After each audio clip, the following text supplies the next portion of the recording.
So good morning, Christ Central, and anyone else watching online at some point in the future. My name's Julian, and I've got the honour of leading us today through our morning devotional. At the moment, we're coming towards the end of the book of Hebrews, where we've been for a few weeks now, and then on Thursday we're going to move on to something else.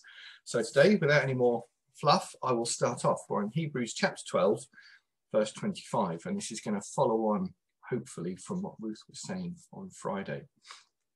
So here we go. And the author writes, "Be careful that you do not refuse to listen to the one who is speaking. For if the people of Israel did not escape when they refused to listen to Moses, the earthly messenger, we will certainly not escape if we reject the one who speaks to us from heaven.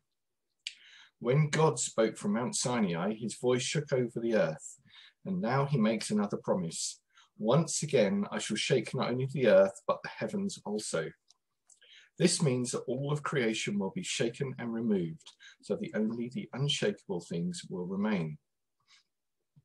Since we are receiving a kingdom that is unshakable, let us be thankful and please God by worshipping him in holy fear and awe. For our God is a devouring fire." So it's only a few verses, but there's quite a lot packed in there. So the first thing I thought would be good would be to have a quick recap of what happened with Moses in Mount Sinai. So the people of God, it says, did not escape when they refused to listen to Moses. So what happened there? So I went back to Exodus and I had a quick flick through. So in Exodus 19, God makes a promise to the people. And then Moses goes up the mountain. And as you know, Exodus chapter 20, we get the commandments. And then we get some laws, and then there's a whole load of chapters all about what the temple is going to look like, what they're going to do in the temple, how do you prepare the priests, what the priests have to do. It's the build-up of this big covenant, and the covenant gets confirmed in chapter 24, so we've just had 4 chapters there of preparation. And then verse 7 of chapter 4, and the people said, "All that the Lord has spoken, we will do." So communally, they've made a big promise to do what they're supposed to do, to keep their side of the agreement, covenant. And they made the sanctuary or tabernacle. And then in chapter 31, bear in mind, but developing the same idea here, God reminds Moses to keep the Sabbath holy and gives him the stone tablets that he inscribes the 10 Commandments on. And then at the beginning of chapter 2, God and Moses are chatting a bit longer than everyone expected. The people think, well, maybe he's not going to come down the mountain after all. So they say, "Aaron, make us a god." And understandably, God is absolutely furious.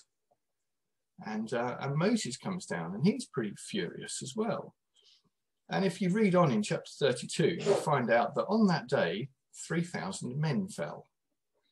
So they've been blessed with a promise, they've made a covenant, and in a matter of a relatively short space of time, they've broken it, and a lot of them pay for it with their lives, because both God and Moses are particularly angry, the important one being God. So the author says here in Hebrews, what about if we reject this? Because as we've been looking through Hebrews, we've had an example of what the Old Testament stuff was like, and then what's Jesus like, or what are angels like, and then what's Jesus like, and how Jesus is much more important than all of these. So there's something we can learn there about keeping going, isn't there? And then he says, "Once again, I will shake not only the earth and the heavens also." So this is also referring back to another Old Testament prophet, Haggai. So I did a bit of looking up about Haggai and thought, well, what's he going on about? So Haggai wrote in about 520 BC, so just after all the Jews had come back from the Babylonian exile. So we think around about the time Ezra and Nehemiah, I think. Someone stop me if I'm wrong. No. Around about that time, they've all come back and they've started to rebuild Jerusalem and the temple.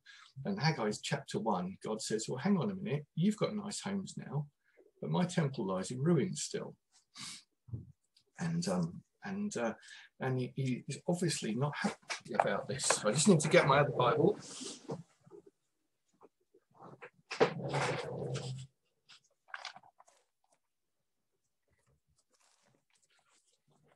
And then Haggai makes a prophecy about what's going to happen with the new temple.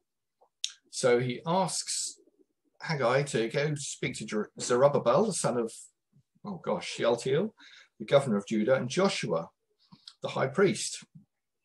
And he says, who is left among you who saw this house in its former glory, i.e. before the exile, before the temple was destroyed? How do you see it now? Is it not as nothing in your eyes? i.e. it's ruined, it's been destroyed. Be strong, you people of the land, declares the Lord. For I am with you, declares the Lord of hosts, according to the covenant that I made with you when you came out of Egypt, the one we just referred to with Moses. My spirit remains in your midst. So that's quite a strong reminder, isn't it? After all that they've been through and all the exiles they had, God says, my spirit is still with you. Fear not, for thus says the Lord of hosts, yet once more in a little while, I will shake the heavens and the earth and the sea and the dry land, and I will shake all the nations, so that all of the treasures of the nations shall come in. And I will fill this house with glory, declares the Lord. The silver is mine, the gold is mine. The latter glory of this house shall be greater than the former. So now we have a promise about rebuilding the temple, and how once it's rebuilt, it's going to be more magnificent than before. And I think there's a bit of a, what's that going to be like in terms of all of these promises? And I'm guessing that the writer of the Hebrews is saying, you know, it's a bit tough now, but keep going, because what we're working towards is this unshakable things, and the unshakable things are that which is eternal.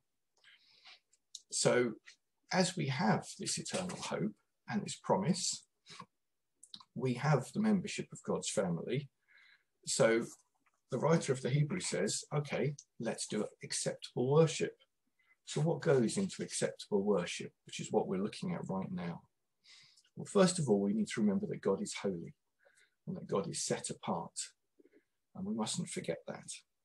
And secondly, it says with awe. So God is a powerful judge to whom worship is due. And then he makes reference there to God being a consuming fire or a devouring fire, which reflects back to Deuteronomy. So then we think, well, okay, that's good. What do we do? And then we look at Paul's writing, and he says, let us offer our bodies as living sacrifices. And that's something we need to do every day. Which, of course, you know, sat here in the safety of this room, in my comfortable chair with my cup of tea, that's an easy thing to say. But is my body always a living sacrifice when when my work doesn't go very well, or when something that I'm trying to do goes wrong, or when it turns out that I haven't just taken all of the weeds out of the garden, I've actually taken out that row of carrots I've just planted, and I'm very cross and they're all dead now. So the little things, it's important that we don't lose control and sight of God over those. The big things we often hold in our heads and think, oh, no, don't want to do that because that will be dishonoring in God. But we've got to remember we want all of our life to be encouragement to God, to be good worship to God, and to encourage each other in to do that, because it's by supporting each other that we can help each other through these difficult times. So today, let's remember about how we can offer our bodies as holy sacrifices to God. Thank you very much.